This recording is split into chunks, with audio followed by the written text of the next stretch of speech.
ਸਤਨਾਮ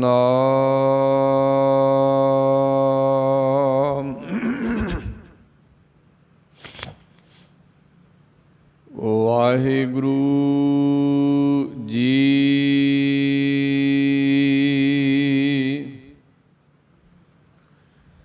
ਸਾਹਿਬ ਸੋ ਸਾਲਾਹੀਐ,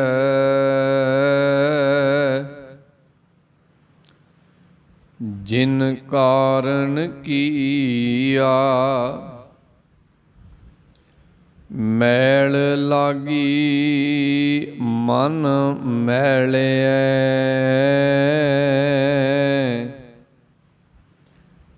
ਕਿਨੈ ਅੰਮ੍ਰਿਤ ਪੀਆ।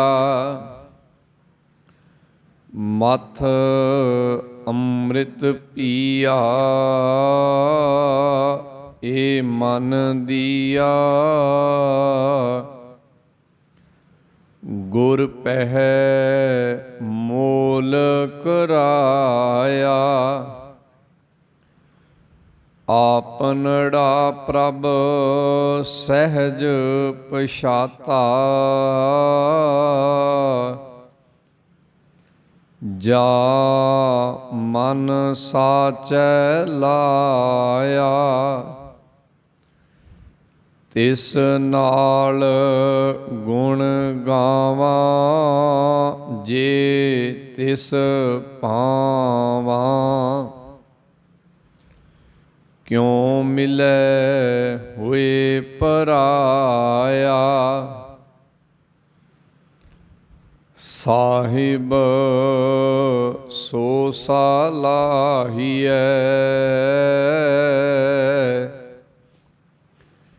ਜਿਨ ਜਗਤ ਉਪਾਇਆ। ਸਾਹਿਬ ਸੋ ਸਾਲਾਹੀਐ,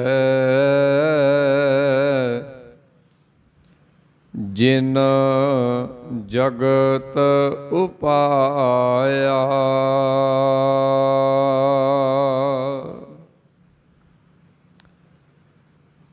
ਧੰਨ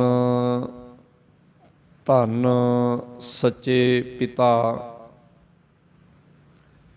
ਸ਼੍ਰੀ ਗੁਰੂ ਗ੍ਰੰਥ ਸਾਹਿਬ ਮਹਾਰਾਜ ਜੀ ਦੀ ਆਨੰਦਮਈ ਬਾਣੀ ਦੇ ਵਿੱਚੋਂ ਆਪ ਜੀ ਨੇ ਗੁਰੂ ਨਾਨਕ ਸਾਹਿਬ ਪਾਤਸ਼ਾਹ ਮਹਾਰਾਜ ਜੀ ਦੇ ਉਚਾਰਨ ਕੀਤੇ ਗਏ ਸ਼ਬਦ, ਜੋ ਰਾਗ ਸੂਹੀ ਦੇ ਅੰਦਰ ਗੁਰੂ ਗ੍ਰੰਥ ਸਾਹਿਬ ਮਹਾਰਾਜ ਜੀ ਦੇ ਪਾਵਨ ਅੰਗ 765 ਤੇ ਸੁਭਾਇਮਾਨ ਹੈ ਦੇ ਵਿੱਚੋਂ ਸ਼ਬਦ ਦੇ ਦੂਸਰੇ ਬੰਦ ਦਾ ਪਾਠ ਸ਼ਰਵਣ ਕੀਤਾ ਹੈ। ਇਸ ਮੁਕੰਮਲ ਸ਼ਬਦ ਦੇ ਅੰਦਰ 9 ਬੰਦ ਹਨ। ਪਹਿਲੇ ਬੰਦ ਦੀ ਵਿਚਾਰ ਕੱਲ ਦੇ ਦੀਵਾਨ ਅੰਦਰ ਆਪ ਜੀ ਦੇ ਨਾਲ ਸਾਂਝੀ ਕੀਤੀ ਗਈ ਸੀ। ਅੱਜ ਦੇ ਦੀਵਾਨ ਅੰਦਰ ਸ਼ਬਦ ਦੇ ਦੂਸਰੇ ਬੰਦ ਦੀ ਵਿਚਾਰ ਗੁਰੂ ਗ੍ਰੰਥ ਸਾਹਿਬ ਮਹਾਰਾਜ ਜੀ ਦੀ ਮਹਿਰਮਤ ਦਾ ਸਦਕਾ ਸਾਂਝੀ ਕੀਤੀ ਜਾਏਗੀ। ਵਿਚਾਰ ਆਰੰਭ ਕਰੀਏ। ਇਸ ਤੋਂ ਪਹਿਲਾਂ ਆਪ ਸਾਰੇ ਹੀ ਸਤਸੰਗੀ ਜਨਾਂ ਨੇ ਬੜੇ ਪਿਆਰ ਭੈ ਭਾਵਨੀ ਅਤੇ ਇਕਾਗਰ ਚਿੱਤ ਹੋ ਕੇ ਕਹਿਣਾ ਜੀਓ। ਵਾਹਿਗੁਰੂ ਜੀ ਕਾ ਖਾਲਸਾ, ਵਾਹਿਗੁਰੂ ਜੀ ਕੀ ਫਤਿਹ। ਸਤਿਗੁਰੂ ਗੁਰੂ ਗ੍ਰੰਥ ਸਾਹਿਬ ਮਹਾਰਾਜ ਜੀ ਦੀ ਪਵਿੱਤਰ ਬਾਣੀ ਦੇ ਅੰਦਰ ਕੁਦਰਤ ਦੀ ਪੈਦਾਇਸ਼ ਦਾ ਕਾਰਨ, ਜਾਂ ਇਉਂ ਕਹਿ ਲਓ ਕਿ ਕੁਦਰਤ ਨੂੰ ਪੈਦਾ ਕਰਤਾ ਵਾਹਦ ਇੱਕ ਪਰਮੇਸ਼ਰ ਨੂੰ ਮੰਨਿਆ ਗਿਆ ਹੈ। ਗੁਰਬਾਣੀ ਨੇ ਅਨੇਕ ਹੀ ਥਾਵਾਂ ਤੇ ਇਸ ਗੱਲ ਦਾ ਖੁਲਾਸਾ ਕੀਤਾ ਹੈ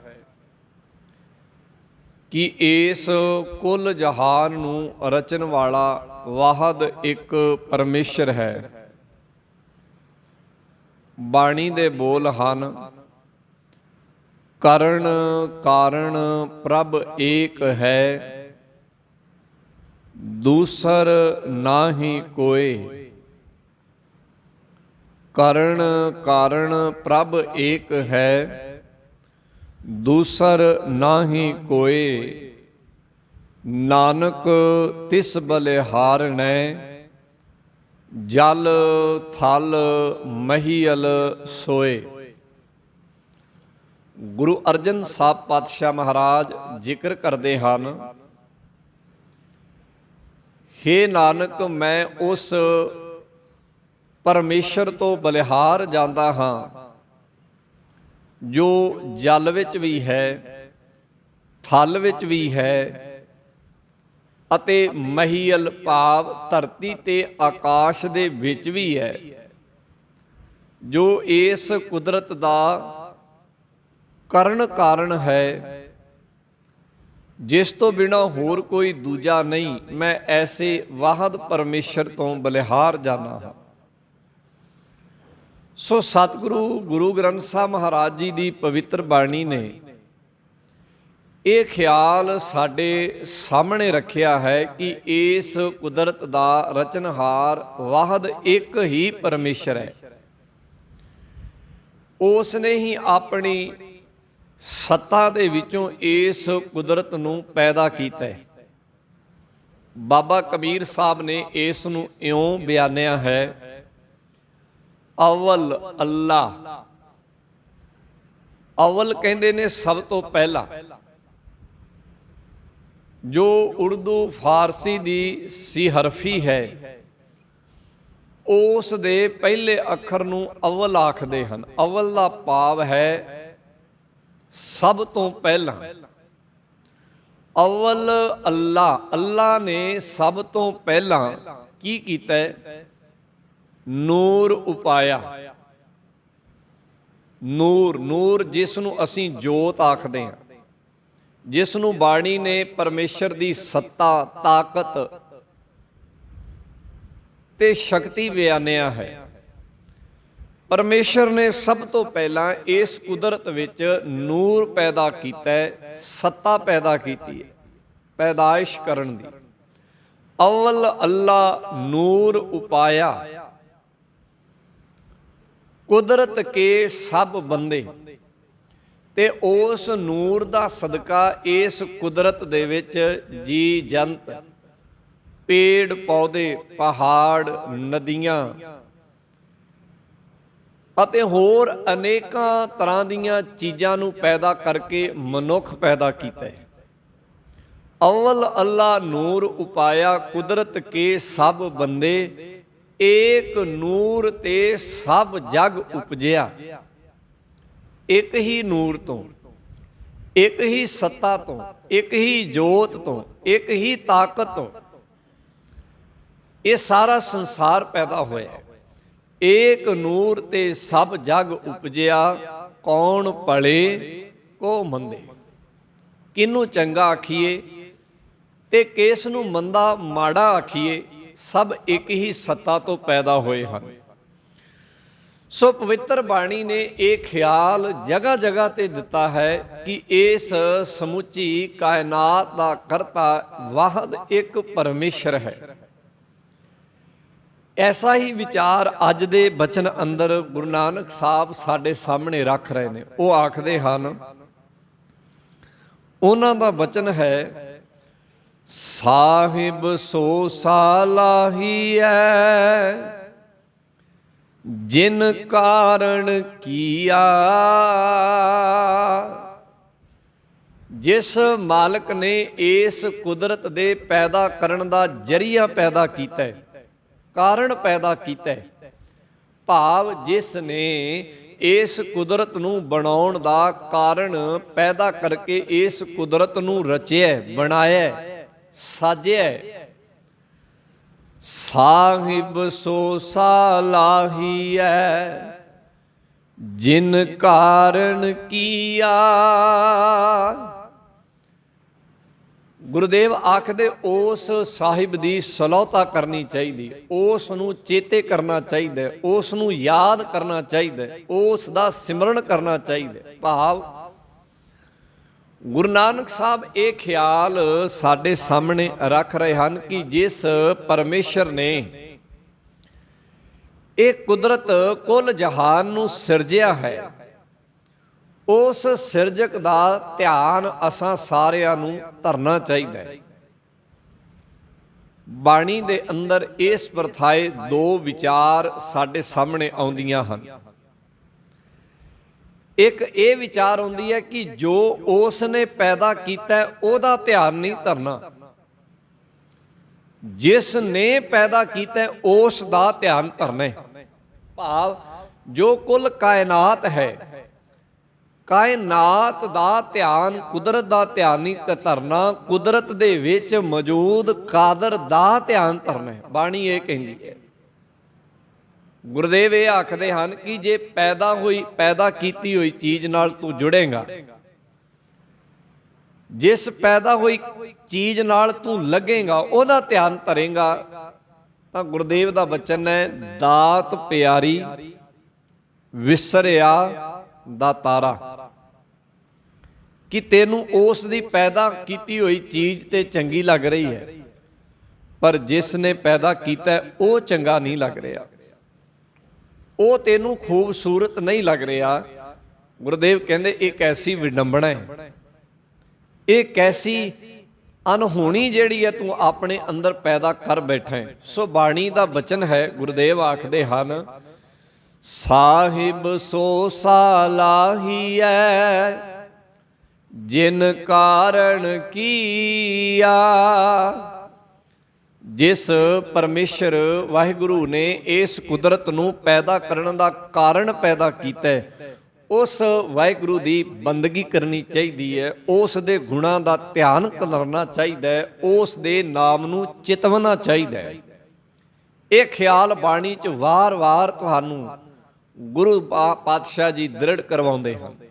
ਬਾਣੀ ਦੇ ਕਿਸੇ ਵੀ ਬਚਨ ਨੂੰ ਪੜ੍ਹੋ, ਬਾਣੀ ਦੇ ਕਿਸੇ ਵੀ ਬਚਨ ਨੂੰ ਸੁਣੋ, ਇਹ ਖਿਆਲ ਵਾਰ-ਵਾਰ ਆਏਗਾ ਜਿੱਥੇ ਗੁਰਦੇਵ ਜਾਂ ਤਾਂ ਇਹ ਕਹਿਣਗੇ ਕਿ ਉਹਦੇ ਗੁਣਾਂ ਨੂੰ ਗਾ, ਜਾਂ ਗੁਰਦੇਵ ਇਹ ਕਹਿਣਗੇ ਉਹਦੇ ਨਾਮ ਨੂੰ ਜਪ, ਜਾਂ ਗੁਰਦੇਵ ਇਹ ਕਹਿਣਗੇ ਉਸ ਦਾ ਸਿਮਰਨ ਕਰ, ਜਾਂ ਗੁਰਦੇਵ ਇਹ ਕਹਿਣਗੇ ਉਸ ਦੀ ਬੰਦਗੀ ਕਰ। ਗੱਲ ਇੱਕ ਹੀ ਹੈ।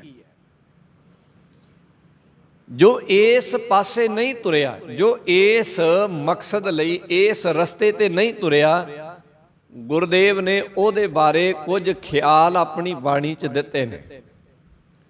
ਜੋ ਨਾਮ ਵਾਲੇ, ਗੁਣਾਂ ਵਾਲੇ, ਬੰਦਗੀ ਵਾਲੇ ਰਸਤੇ ਤੇ ਨਹੀਂ ਤੁਰਿਆ, ਉਹਦੇ ਬਾਰੇ ਗੁਰਦੇਵ ਦੇ ਕੁਝ ਖਿਆਲ ਬਾਣੀ 'ਚ ਨੇ। ਉਹ ਖਿਆਲ ਬੜੇ ਖੂਬਸੂਰਤ ਨੇ। ਬਾਣੀ ਵਿੱਚ 4 ਉਦਾਹਰਨਾਂ ਨੇ ਇਸ ਪ੍ਰਥਾਏ। ਗੁਰਦੇਵ ਕਹਿੰਦੇ ਆਪਣੇ ਆਲੇ ਦੁਆਲੇ ਧਿਆਨ ਮਾਰ ਕੇ ਦੇਖੀ, ਦੁੱਧ ਬਿਨ ਧੇਨ, ਇੱਕ ਗਾਂ ਦੁੱਧ ਦਿੰਦੀ ਹੈ ਤੇ ਮਾਲਕ ਉਹਦੀ ਸੇਵਾ ਕਰਦਾ ਹੈ, ਤੇ ਜਦੋਂ ਦੁੱਧ ਨਹੀਂ ਦਿੰਦੀ ਤੇ ਉਹਦਾ ਸੰਗਲ ਖੋਲ ਦਿੰਦਾ ਹੈ। ਦੁੱਧ ਬਿਨ ਧੇਨ, ਪੰਖ ਬਿਨ ਪੰਖੀ, ਖੰਭਾਂ ਤੋਂ ਬਿਨਾ ਪੰਖੀ ਦਾ ਕੀ ਹਾਲ ਹੁੰਦਾ ਜਰਾ ਧਿਆਨ ਮਾਰ ਕੇ ਵੇਖੀ। ਜਲ ਬਿਨ ਉਤਪੁਜ ਕਾਮ ਨਾਹੀ, ਪਾਣੀ ਤੋਂ ਬਿਨਾ ਰੁੱਖ ਦਾ, ਫਸਲ ਦਾ, ਉਤਪੁਜ ਕਹਿੰਦੇ ਨੇ ਜੋ ਧਰਤੀ 'ਚੋਂ ਪੈਦਾ ਹੋਣ ਵਾਲੇ ਪੇੜ ਪੌਦੇ, ਫੁੱਲ ਬੂਟੇ ਹਨ। ਪਾਣੀ ਤੋਂ ਬਿਨਾ ਪੇੜ ਪੌਦਿਆਂ ਦਾ, ਫੁੱਲ ਬੂਟਿਆਂ ਦਾ ਕੀ ਹਾਲ ਹੁੰਦਾ ਜਰਾ ਧਿਆਨ ਮਾਰ ਕੇ ਦੇਖੀ। ਜਲ ਬਿਨ ਉਤਪੁਜ ਕਾਮ ਨਾਹੀ, ਕਿਆ ਸੁਲਤਾਨ ਸਲਾਮ ਵਿਹੂਣਾ। ਹੋਵੇ ਬਾਦਸ਼ਾਹ, ਹੋਵੇ ਕਿਸੇ ਦੇਸ਼ ਦਾ ਰਾਜਾ, ਤੇ ਕੋਈ ਉਹਦੇ ਸਾਹਮਣੇ ਝੁਕੇ ਨਾ, ਸਲਾਮ ਨਾ ਕਰੇ, ਕੋਈ ਉਹਦੇ ਆਖੇ ਨਾ ਲੱਗੇ। ਗੁਰਦੇਵ ਕਹਿੰਦੇ ਉਸ ਬਾਦਸ਼ਾਹ ਦਾ ਕੀ ਹਾਲ ਹੁੰਦਾ ਜਰਾ ਧਿਆਨ ਮਾਰ ਕੇ ਵੇਖੀ। 4 ਉਦਾਹਰਨਾਂ ਦਿੱਤੀਆਂ। ਪਹਿਲੀ ਉਦਾਹਰਨ ਕਹਿੰਦੇ ਧਿਆਨ ਮਾਰ ਗਾਂ ਵੱਲ, ਜਿਸ ਨੇ ਦੁੱਧ ਦੇਣਾ ਬੰਦ ਕਰ ਦਿੱਤਾ ਉਹਦਾ ਕੀ ਹਸ਼ਰ ਹੁੰਦਾ ਜੀ। ਧਿਆਨ ਮਾਰ ਆਕਾਸ਼ ਵਿੱਚ ਉੱਡਦੇ ਪੰਛੀ ਦਾ, ਜਿਹਦੇ ਕਿਸੇ ਸ਼ਿਕਾਰੀ ਨੇ ਖੰਭ ਕੁਤਰ ਦਿੱਤੇ ਨੇ, ਉਹਦਾ ਕੀ ਹਾਲ ਹੁੰਦਾ ਜੀ। ਧਿਆਨ ਮਾਰ ਬਗੀਚੀ ਦੇ ਵਿੱਚ ਲੱਗੇ ਹੋਏ ਫੁੱਲ ਬੂਟਿਆਂ ਵੱਲ, ਜਿਨ੍ਹਾਂ ਨੂੰ ਲੰਮੇ ਸਮੇਂ ਤੋਂ ਪਾਣੀ ਨਹੀਂ ਮਿਲਿਆ, ਉਹਨਾਂ ਦਾ ਹਾਲ ਕੀ ਹੁੰਦਾ ਜੀ। ਤੇ ਧਿਆਨ ਮਾਰ ਉਸ ਰਾਜੇ ਵੱਲ ਜੋ ਨਾਮ ਦਾ ਹੀ ਰਾਜਾ ਹੈ, ਜਿਹਦੇ ਅੱਗੇ ਕੋਈ ਝੁਕਦਾ ਨਹੀਂ, ਜਿਸ ਦੀ ਕੋਈ ਗੱਲ ਨਹੀਂ ਮੰਨਦਾ, ਉਹਦਾ ਹਾਲ ਕੀ ਹੁੰਦਾ ਜੀ। ਬਸ ਜੋ ਹਾਲ ਇਹਨਾਂ ਚਾਰ ਚੀਜ਼ਾਂ ਦਾ ਹੈ, ਜੋ ਹਾਲ ਗਾਂ ਦਾ ਦੁੱਧ ਤੋਂ ਬਿਨਾ, ਪੰਖੀ ਦਾ ਖੰਭਾਂ ਤੋਂ ਬਿਨਾ, ਜੋ ਹਾਲ ਫਸਲ ਦਾ ਪਾਣੀ ਤੋਂ ਬਿਨਾ, ਜੋ ਹਾਲ ਰਾਜੇ ਦਾ ਸਲਾਮ ਤੋਂ ਬਿਨਾ, ਹੁਕਮ ਨਾ ਮੰਨਣ ਤੋਂ ਬਿਨਾ ਹੈ, ਉਹੀ ਹਾਲ ਬੰਦੇ ਦਾ ਨਾਮ ਤੋਂ ਬਿਨਾ, ਗੁਣ ਗਾਉਣ ਤੋਂ ਬਿਨਾ ਹੈ।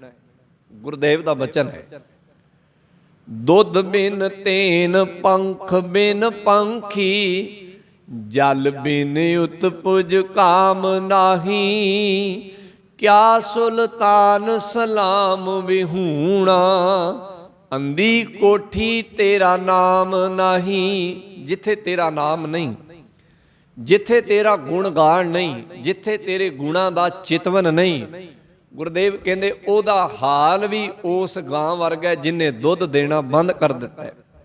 ਉਹਦਾ ਹਾਲ ਵੀ ਉਸ ਪੰਛੀ ਵਰਗਾ ਜਿਹਨੇ ਖੰਭ ਕੁਤਰ ਦਿੱਤੇ ਨੇ। ਉਹਦਾ ਹਾਲ ਵੀ ਉਹਨਾਂ ਫਲ ਬੂਟਿਆਂ ਵਰਗਾ ਹੈ ਜਿਹਨੂੰ ਲੰਮੇ ਸਮੇਂ ਤੋਂ ਪਾਣੀ ਨਹੀਂ ਮਿਲਿਆ। ਉਹਦਾ ਹਾਲ ਵੀ ਉਸ ਸੁਲਤਾਨ ਵਰਗਾ ਹੈ ਜੋ ਨਾਮ ਦਾ ਹੀ ਰਾਜਾ ਹੈ, ਜਿਹਨੂੰ ਕੋਈ ਸਲਾਮ ਨਹੀਂ ਕਰਦਾ, ਜਿਹਨੂੰ ਕੋਈ ਮੰਨਦਾ ਨਹੀਂ। ਉਹਦਾ ਹਾਲ ਇਸ ਤਰ੍ਹਾਂ ਦਾ ਹੈ।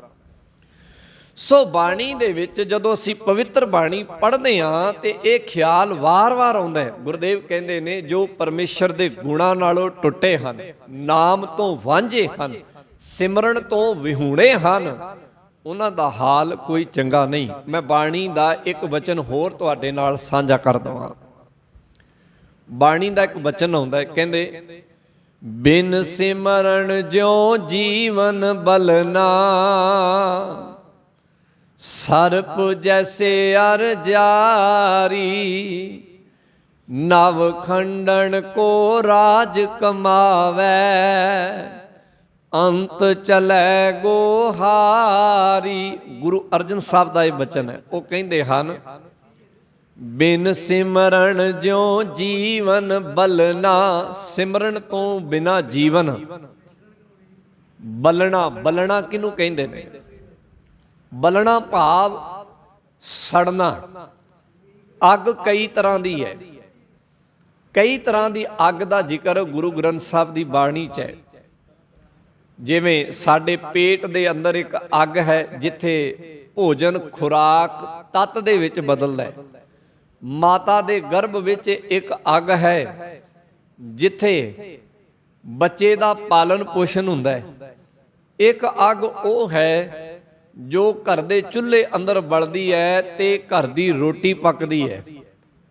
ਇੱਕ ਅੱਗ ਉਹ ਹੈ ਜੋ ਕਿਸੇ ਲੱਕੜ ਦੇ ਅੰਦਰ ਹੈ। ਬਾਣੀ ਵਿੱਚ ਕਈ ਤਰ੍ਹਾਂ ਦੀ ਅੱਗ ਦਾ ਜ਼ਿਕਰ ਹੈ। ਇੱਕ ਖਾਸ ਅੱਗ ਜਿਹਨੂੰ ਗੁਰਦੇਵ ਨੇ ਆਖਿਆ ਬੰਦੇ ਦੇ ਅੰਦਰ ਲੱਗੀ ਹੋਈ ਈਰਖਾ, ਤ੍ਰਿਸ਼ਨਾ, ਵਿਕਾਰਾਂ ਦੀ ਅੱਗ। ਗੁਰਦੇਵ ਕਹਿੰਦੇ ਸਿਮਰਨ ਤੋਂ ਬਿਨਾ ਬੰਦੇ ਦਾ ਅੰਦਰ ਸੜ ਰਿਹਾ, ਵਿਕਾਰਾਂ ਨਾਲ, ਈਰਖਾ ਨਾਲ, ਤ੍ਰਿਸ਼ਨਾ ਨਾਲ। ਬਿਨ ਸਿਮਰਨ ਜਿਉ ਜੀਵਨ ਬਲਨਾ। ਤੇ ਸੜ ਵੀ ਕਿਵੇਂ ਰਿਹਾ? ਇੱਕ ਉਦਾਹਰਣ ਦਿੱਤੀ ਸੱਪ ਦੀ। ਸੱਪ ਵੀ ਕਿਹੜਾ? ਜਿਹੜਾ ਅਜਗਰ ਹੈ, ਜੋ ਜ਼ਹਿਰ ਦੇ ਨਾਲ ਭਰਿਆ ਪਿਆ ਹੈ। ਗੁਰਦੇਵ ਕਹਿੰਦੇ ਬਿਨ ਸਿਮਰਨ ਜਿਉ ਜੀਵਨ ਬਲਨਾ, ਸਰਪ ਜੈਸੇ ਅਰ ਜਾਰੀ। ਸੜ ਵੀ ਉਵੇਂ ਰਿਹਾ ਜਿਵੇਂ ਇੱਕ ਸੱਪ ਨਾਲ ਭਰਿਆ ਹੋਇਆ, ਜ਼ਹਿਰ ਨਾਲ ਭਰਿਆ ਹੋਇਆ ਸੱਪ ਜਿਹੜਾ ਹੈ ਉਹ ਸੜ ਰਿਹਾ। ਜਦੋਂ ਉਹਦੇ ਅੰਦਰ ਜ਼ਹਿਰ ਵੱਧ ਜਾਂਦੀ ਹੈ, ਉਹ ਜ਼ਹਿਰ ਹੀ ਉਸ ਨੂੰ ਸਾੜਾ ਪਾਉਣਾ ਸ਼ੁਰੂ ਕਰ ਦਿੰਦੀ ਹੈ। ਉਹ ਜਗ੍ਹਾ ਜਗ੍ਹਾ ਤੇ ਡੰਗ ਮਾਰਦਾ। ਤਾਂ ਹੀ ਬਾਣੀ 'ਚ ਜ਼ਿਕਰ ਹੈ ਕਿ ਜਿਹੜਾ ਚੰਦਨ ਦਾ ਰੁੱਖ ਹੈ, ਚੰਦਨ ਦੇ ਰੁੱਖ ਨੂੰ ਸੱਪਾਂ ਨੇ ਘੇਰਿਆ ਹੋਇਆ। ਕਿਉਂ? ਕਿਉਂਕਿ ਚੰਦਨ ਦੇ ਰੁੱਖ ਦੀ ਤਾਸੀਰ ਠੰਡੀ ਹੈ ਤੇ ਸੱਪ ਉਹਨੂੰ ਘੇਰ ਕੇ ਉਹਦੇ ਤੇ ਡੰਗ ਮਾਰਦੇ ਹਨ ਤੇ ਆਪਣੇ ਅੰਦਰ ਦੀ ਤਪਸ਼ ਨੂੰ ਠੰਡਾ ਕਰਦੇ ਹਨ। ਸੋ ਇੱਥੇ ਗੁਰਦੇਵ ਕਹਿੰਦੇ ਸਿਮਰਨ ਤੋਂ ਬਿਨਾਂ ਬੰਦੇ ਦਾ ਅੰਦਰ ਇਉਂ ਸੜ ਰਿਹਾ ਜਿਵੇਂ ਇੱਕ ਸੱਪ ਦਾ ਅੰਦਰ ਉਹਦੇ ਅੰਦਰ ਵਧੀ ਹੋਈ ਜ਼ਹਿਰ ਦੇ ਨਾਲ ਸੜਦਾ ਹੈ। ਬਿਨ ਸਿਮਰਨ ਜਿਉ ਜੀਵਨ ਬਲਨਾ, ਸਰਪ ਜੈਸੇ ਅਰ ਜਾਰੀ। ਕਹਿੰਦੇ ਹਾਲਾਤ ਉਵੇਂ ਦੇ ਨੇ ਜਿਵੇਂ ਇੱਕ ਸੱਪ ਦੇ ਹੋ ਗਏ ਬਿਨਾਂ ਸਿਮਰਨ ਤੋਂ। ਨਵ ਖੰਡਨ ਕੋ ਰਾਜ ਕਮਾਵੇ, ਭਾਵੇਂ 9 ਖੰਡਾਂ ਦਾ ਰਾਜਾ ਹੀ ਕਿਉਂ ਨਹੀਂ ਬਣ ਗਿਆ। ਨਵ ਖੰਡਨ ਦਾ ਭਾਵ ਹੈ ਸਾਰੀ ਧਰਤੀ ਦਾ ਰਾਜਾ ਹੀ ਕਿਉਂ ਨਹੀਂ ਬਣ ਗਿਆ। ਪਰ ਗੁਰਦੇਵ ਕਹਿੰਦੇ ਅੰਤ ਚਲੇ ਗੋ ਹਾਰੀ, ਪਰ ਅਖੀਰ ਨੂੰ ਤੇ ਹਾਰ ਕੇ ਹੀ ਜਾਏਗਾ ਨਾ, ਜਿੱਤ ਕੇ ਨਹੀਂ ਜਾਂਦਾ। ਅਖੀਰ ਨੂੰ ਬਾਜੀ ਹਾਰ ਕੇ ਹੀ ਜਾਏਗਾ, ਜਿੱਤ ਕੇ ਨਹੀਂ ਜਾਏਗਾ। ਸੋ ਮੈਂ ਬੇਨਤੀ ਕਰ ਰਿਹਾ ਸਾਂ, ਸਤਿਗੁਰ ਨੇ ਅੱਜ ਦੇ ਬਚਨ ਅੰਦਰ ਸਾਡੇ ਸਾਹਮਣੇ ਇਹ ਗੱਲ ਰੱਖੀ। ਕਹਿੰਦੇ ਸਾਹਿਬ ਸੋ ਸਾਲਾਹੀਐ, ਉਸ ਮਾਲਕ ਦੀ ਸਲਾਹਤਾ ਕਰੋ, ਉਹਦਾ ਗੁਣ ਗਾਣ ਕਰੋ, ਉਹਦੀ ਬੰਦਗੀ ਦੇ ਵਿੱਚ ਜੁੜੋ।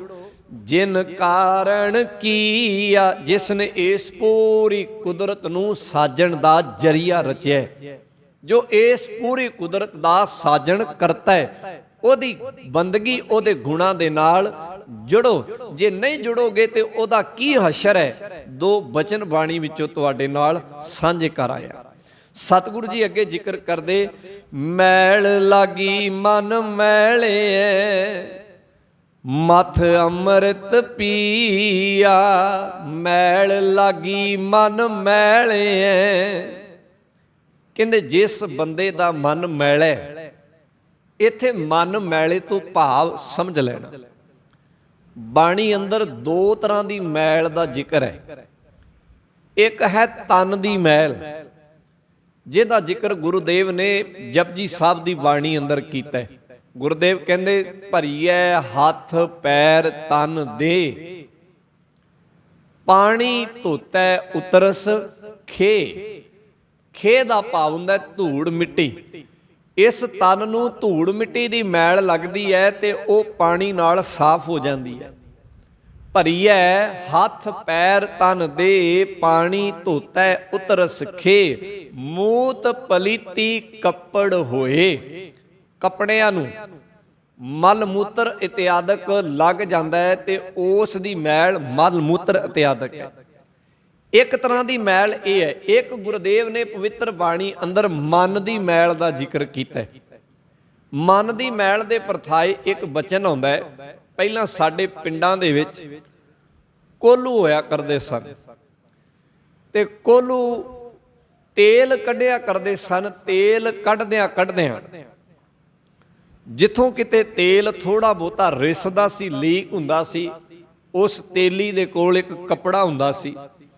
ਉਸ ਕੱਪੜੇ ਦੇ ਨਾਲ ਉਸ ਤੇਲ ਨੂੰ ਉਹ ਸਾਫ਼ ਕਰ ਦਿੰਦਾ ਸੀ, ਤਾਂ ਕਿ ਜਿਸ ਜਗ੍ਹਾ ਤੇ ਉਹ ਤੇਲ ਕੱਢ ਰਿਹਾ ਚਿਕਣਾਤ ਨਾ ਹੋਵੇ ਜਾਂ ਧੂੜ ਮਿੱਟੀ ਨਾ ਜੰਮੇ। ਸੋ ਜਿਸ ਕੱਪੜੇ ਦੇ ਨਾਲ ਵਾਰ-ਵਾਰ ਉਸ ਰਿਸਦੇ ਹੋਏ ਤੇਲ ਨੂੰ ਸਾਫ਼ ਕੀਤਾ ਜਾਂਦਾ ਸੀ, ਉਹ ਕੱਪੜਾ ਵਾਰ-ਵਾਰ ਸਾਫ਼ ਕਰਨ ਦੇ ਨਾਲ ਤੇਲ ਅਤੇ ਧੂੜ ਮਿੱਟੀ ਦੇ ਨਾਲ ਮੈਲ ਨਾਲ ਭਰ ਜਾਂਦਾ ਸੀ।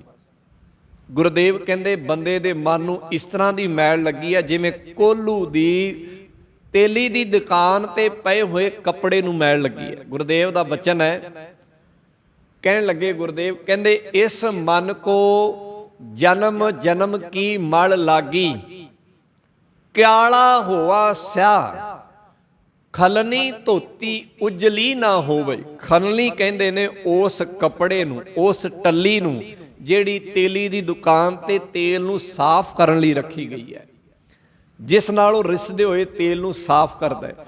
ਗੁਰਦੇਵ ਜ਼ਿਕਰ ਕਰਦੇ ਇਸ ਮਨ ਕੋ ਜਨਮ ਜਨਮ ਕੀ ਮਲ ਲਾਗੀ, ਕਾਲਾ ਹੋਆ ਸਿਆ। ਕਾਲਾ ਹੋਆ ਸਿਆ ਦਾ ਮਤਲਬ ਹੈ ਐਨ ਮੈਲ ਨਾਲ ਭਰਿਆ ਪਿਆ। ਤੇ ਕਿੰਨਾ ਕੁ ਭਰਿਆ ਪਿਆ ਹੈ? ਖਲਨੀ ਧੋਤੀ ਉਜਲੀ ਨਾ ਹੋਵਈ, ਮਨ ਉਹਨਾਂ ਕੁ ਮੈਲ ਨਾਲ ਭਰਿਆ ਪਿਆ ਜਿੰਨਾ ਕੁ ਕੋਲੂ ਦੀ ਦੁਕਾਨ ਤੇ ਪਈ ਹੋਈ ਉਹ ਖਨਲੀ ਉਹ ਕੱਪੜਾ ਭਰਿਆ ਪਿਆ ਮੈਲ ਨਾਲ। ਗੁਰਦੇਵ ਕਹਿੰਦੇ ਜਾ ਕੇ ਦੇਖ ਲਓ। ਖਲਨੀ ਧੋਤੀ ਉਜਲੀ ਨਾ ਹੋਵਈ, ਜੇ 100 ਧੋਵਣ ਪਾ। ਜਿਵੇਂ ਉਸ ਖਲਨੀ ਨੂੰ 100 ਵਾਰ ਵੀ ਧੋਤਾ ਜਾਏ ਤੇ ਉਹਦੀ ਤੰਦੀ ਮੈਲ ਨਹੀਂ ਜਾਂਦੀ, ਉਹਦੇ ਤੰਦਾਂ ਨੂੰ ਤੇਲ ਦੀ ਮੈਲ ਪੈ ਜਾਂਦੀ ਹੈ, ਉਹ ਉਜਲਾ ਨਹੀਂ ਹੁੰਦਾ। ਕਹਿੰਦੇ ਇਵੇਂ ਇਸ ਮਨ ਦੇ ਹਾਲਾਤ ਨੇ। ਇਹ ਮਨ ਮੈਲਾ ਹੈ। ਮੈਲਾ ਕਾਹਦੇ ਨਾਲ ਹੈ? ਮੈਲ ਕਾਹਦੀ ਹੈ? ਗੁਰਦੇਵ ਕਹਿੰਦੇ ਇਸ ਨੂੰ ਗੁਨਾਹਾਂ ਦੀ, ਐਬਾਂ ਦੀ, ਵਿਕਾਰਾਂ ਦੀ, ਮੰਦ ਪ੍ਰਵਿਰਤੀਆਂ ਦੀ ਮੈਲ ਲੱਗੀ ਹੋਈ ਹੈ। ਇਸ ਕਰਕੇ ਅੱਜ ਦੇ ਬਚਨ 'ਚ ਜ਼ਿਕਰ ਆਇਆ, ਮੈਲ ਲਾਗੀ ਮਨ ਮੈਲਿਐ। ਮਨ ਦੇ ਮੈਲੇਪਨ ਕਰਕੇ ਇਸ ਮਨ ਨੂੰ ਮੈਲ ਲੱਗੀ ਹੈ ਵਿਕਾਰਾਂ ਦੀ। ਪਰ ਇਹਦਾ ਮਤਲਬ ਨਹੀਂ, ਇਹਦਾ ਕੋਈ ਹੱਲ ਨਹੀਂ। ਇਹਦਾ ਹੱਲ ਹੈ। ਕੀ ਹੱਲ ਹੈ? ਗੁਰਦੇਵ ਕਹਿੰਦੇ ਕਿਨੈ ਅੰਮ੍ਰਿਤ ਪੀਆ। ਕਿਸੇ ਵਿਰਲੇ ਨੇ ਇਸ ਮੈਲ ਨੂੰ ਦੂਰ ਕਰਨ ਦੇ ਲਈ ਪਰਮੇਸ਼ਰ ਦੇ ਨਾਮ ਦਾ ਅੰਮ੍ਰਿਤ ਪੀਤਾ ਹੈ। ਭਾਵ ਮਨ ਦੀ ਮੈਲ ਪਰਮੇਸ਼ਰ ਦੇ ਨਾਮ ਅੰਮ੍ਰਿਤ ਦੁਆਰਾ ਹੀ ਧੁੱਪ ਸਕਦੀ ਹੈ। ਅਸੀਂ ਰੋਜ਼ ਪੜ੍ਹਦੇ ਹਾਂ, ਭਰੀ ਐ ਮਤ ਪਾਪਾਂ ਕੈ ਸੰਗ। ਮਤ, ਮਨ ਦੀ ਮਤ ਮੈਲ ਨਾਲ, ਪਾਪਾਂ ਦੀ ਮੈਲ ਨਾਲ ਭਰੀ ਪਈ, ਉਜਲੀ ਕਿਹਦੇ ਨਾਲ ਹੋਵੇਗੀ?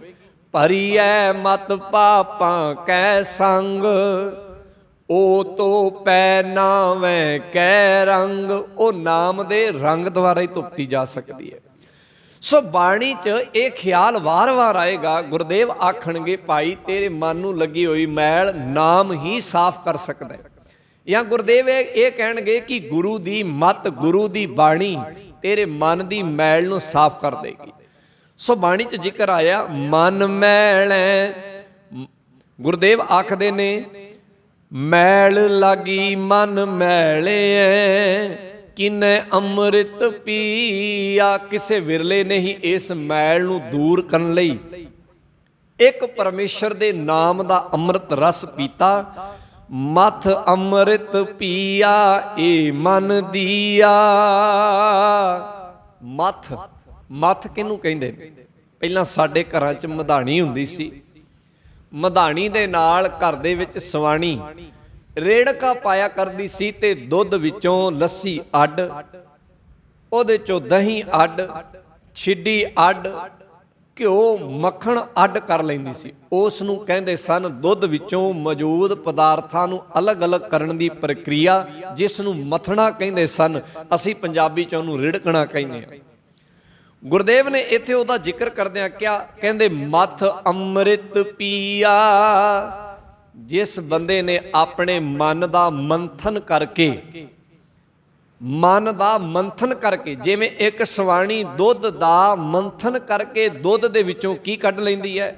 ਲੱਸੀ ਅੱਡ ਕਰ ਦਿੱਤੀ, ਛਿੱਡੀ ਅੱਡ ਕਰ ਦਿੱਤੀ, ਘਿਓ ਅੱਡ ਕਰ ਦਿੱਤਾ, ਦਹੀਂ ਅੱਡ ਕਰ ਦਿੱਤਾ। ਉਸ ਇੱਕ ਚੀਜ਼ ਵਿੱਚੋਂ ਚੰਗੀਆਂ ਚੀਜ਼ਾਂ ਅੱਡ ਕਰ ਦਿੱਤੀਆਂ, ਮਾੜੀਆਂ ਅੱਡ ਕਰ ਦਿੱਤੀਆਂ, ਅਲੱਗ-ਅਲੱਗ ਕਰ ਦਿੱਤੀਆਂ। ਇਵੇਂ ਗੁਰਦੇਵ ਕਹਿੰਦੇ ਕਿਸੇ ਵਿਰਲੇ ਨੇ ਹੀ ਆਪਣੇ ਮਨ ਵਿੱਚੋਂ ਚੰਗੀਆਂ ਚੀਜ਼ਾਂ ਨੂੰ ਅਲੱਗ ਕਰ ਲਿਆ ਤੇ ਮਾੜੀਆਂ ਨੂੰ ਅਲੱਗ ਕਰ ਲਿਆ। ਭਾਵ ਮਨ ਨੂੰ ਜੋ ਮੈਲ ਲੱਗੀ ਸੀ ਉਸ ਨੂੰ ਅਲੱਗ ਕਰ ਦਿੱਤਾ ਹੈ ਤੇ ਮਨ ਵਿੱਚ ਜੋ ਗੁਣ ਸਨ ਉਹਨਾਂ ਨੂੰ ਅਲੱਗ ਕਰ ਲਿਆ। ਤਾਂ ਗੁਰਦੇਵ ਦਾ ਜ਼ਿਕਰ ਹੈ ਮਥ ਅੰਮ੍ਰਿਤ ਪੀਆ। ਮੰਥਨ ਕਰਕੇ ਪਰਮੇਸ਼ਰ ਦਾ ਅੰਮ੍ਰਿਤ ਨਾਮ ਪੀਤਾ ਇਸ ਮਨ ਦੇ ਰਾਹੀਂ। ਏ ਮਨ ਦੀਆ, ਤੇ ਆਪਣਾ ਮਨ ਸੌਂਪ ਦਿੱਤਾ। ਗੁਰ ਪੈ, ਗੁਰ ਪੈ ਮੋਲ ਕਰਾਇਆ।